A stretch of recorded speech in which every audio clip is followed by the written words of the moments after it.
So sorry it's been about a month or two since I've talked about Magi. Honestly, it's a lot of the times that I'll miss a week and I'm like, alright, I'll do a double review, and then the scans take ages to come out, and by the time you know it goes from me having to do 2 chapters to having to review 4 chapters in one video, and it gets a little bit complicated. So with this particular video, I'm just going to talk briefly about some of the recent events in Magi Manga lately and whatnot, and kind of just my thoughts on them, just kind of a little chat, so to speak, or whatever. Now, a lot of what's been going on lately has been the war has commenced, and based on some of the events, honestly, it seems as though Hakuryuu went into a very shitty situation. He should have sat back, waited, planned a little bit better, because after he lost Judar, he lost one of the biggest pieces to the puzzle to winning this one. I mean, even with him and Judar together, I still felt like it was a ridiculous, you know, the odds were way stacked against him between Kouen, Koha, Koumei, Huyaya. Like,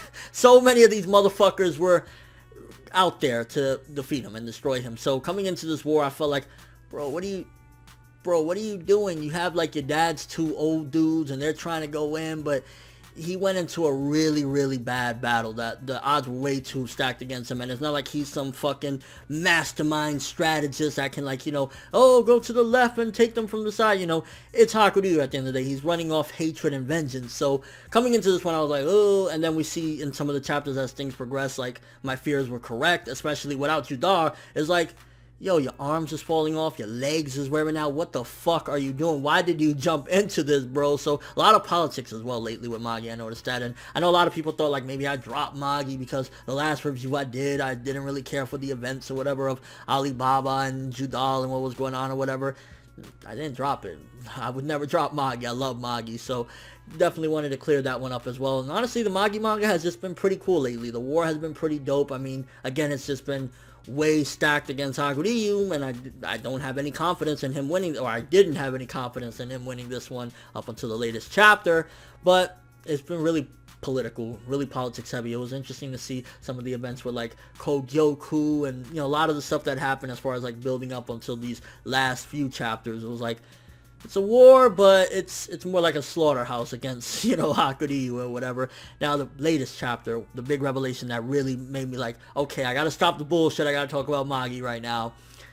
The 7 Seas Alliance being the trump card that Hakuryuu had in his back pocket. Now, it kind of makes you wonder, why was he resistant to this to begin with? Why was he resistant to the idea of using this? Well, I think a lot of it had to do with his pride and his hatred or whatever. I mean, that was the original plan to begin with, and I remember I said that. His original plan, when he said, oh, I guess it's back to the old plan, whatever, he approached Sinbad. Sinbad, please help me take down Kouen. And I don't know if after that or some given point later on down the road, Sinbad came up to him and said, yo, bro, about that proposition, I'll help you out. I think he was using this as the perfect opportunity to finally stomp out the Kouen Empire, and it's looking like the war is going to be 10 times better than it's been up until this point, because, let's be real, it's just Hakuryuu fighting against all these motherfuckers. But you got the 7 Seas Alliance in this, not to mention the Kina Kingdom that hasn't been shown yet, and just everybody. Now we have a motherfucking war, and I honestly think Sinbad was, of course Hakuryuu was behind it, because at the end of the day he finally said, fuck it, let me just call them or whatever, but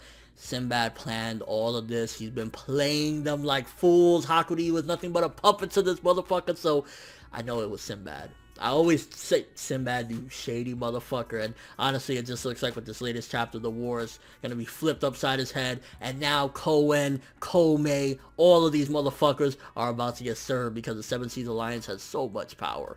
And I'm curious why we haven't seen all of them yet. I thought we would have seen like Sinbad show up. So far we got 2 representatives from the 7 Seas Alliance. We'll probably see some more as it continues to go. But like, it looks like towards the end of this war, we might have a death between either Sinbad's side or Kouen's side.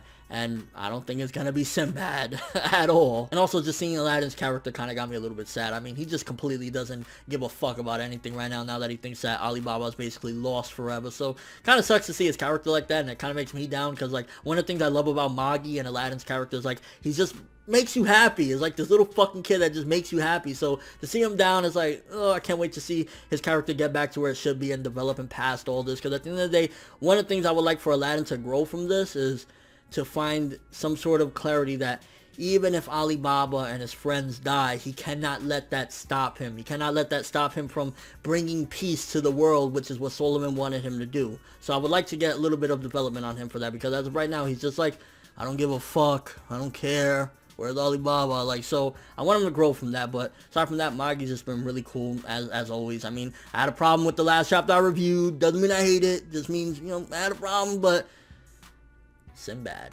at it again. The Seven Seas Alliance for Hakuryuu versus the Kouen Empire. Let's motherfucking go. Hype as shit. Let me know what you guys thought of the Magi Manga recently, the past month or two. How did you feel? I mean, again, it got very political. We've had a couple fights. A lot of them were no names too. That's one of the things I felt about Hakuryuu's army. I wish it was a little bit built up. And granted, if it had more people, he might have not had to use the Seven Seas Alliance trump card. But a lot of it was just like no names and out-arming motherfuckers. Like, who cares about them? Like, the only people that really mattered at that particular point, up until, you know, the big trump card, was Hakuryuu and his dad's two old followers. Other than that, it was just like, Cole's gonna slaughter him. Then Sinbad came in, and yeah. Your overall thoughts of just the recent events? Like, do you think that Sinbad's behind all of this? Do you think that the entire Seven Seas Alliance is gonna come in and stomp a mud hole in Kouen's ass? And where do you see this going from here? Like, honestly, I do see Hakuryuu dying after all this. I mean, his prosthetic arm just fell off. The motherfucker's like, he's barely a torso and a head. It's that Magi greatness, people. That's all I have for this one. Thanks for watching. Hope you enjoyed. If you liked anything I had to say or enjoyed the video, drop me a like. I'd greatly appreciate it. And if you haven't subscribed, if you could do so as well, that'd be amazing. I'm ForneverWorld, and as always, people, have an awesome day.